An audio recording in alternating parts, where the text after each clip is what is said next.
یہ بتاؤ کہ زندگی میں دوبارہ پھر آنا ہے مرنے کے بعد، لہذا اپنی زندگی کو ہمت سے کام لے کر اللہ کے اولیاء بن کر تب مرنا چاہیے۔ اور میں عرض کرتا ہوں کہ اللہ پر مرنے کا مزہ اللہ پر جینے سے زیادہ ہے۔ اللہ پر جینا کیا ہے؟ روزہ، نماز، حج، عمرہ، اور مرنا اللہ پر کیا ہے کہ نافرمانی کا شدید تقاضا حسینوں کی طرف ہو، پھر بھی دل پر زخم حسرت کھا کر خون آرزو کے دریا سے گزر کر اللہ تعالیٰ کو راضی کر لو۔ یہ اللہ پر مرنا ہے۔ جس ظالم کو اللہ پر مرنا نہ آیا، کیا اس کو جینا کیا آئے گا؟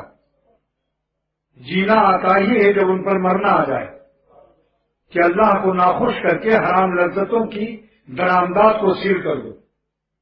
اور زنانیاں دیں، جنگ کھیت نئی جنانیاں دیں، اور یہ عورتوں کی جنگ نہیں ہے، یہ مردوں کا کام ہے۔ رجال فرمایا اللہ نے قرآن پاک میں، اللہ نے ان کو مرد فرمایا ہے۔ رجال لا تلہیہم تجارت ولا بیع عن ذکر اللہ، بڑی سی بڑی تجارت اور بڑی سی بڑی چھوٹی سی چھوٹی تجارت ہمارے مردان راہ خدا کو گمراہ نہیں کر سکتے۔ تو یہ مردان راہ خدا ہے۔ مردان راہ لیلا تو بہت سے ہیں،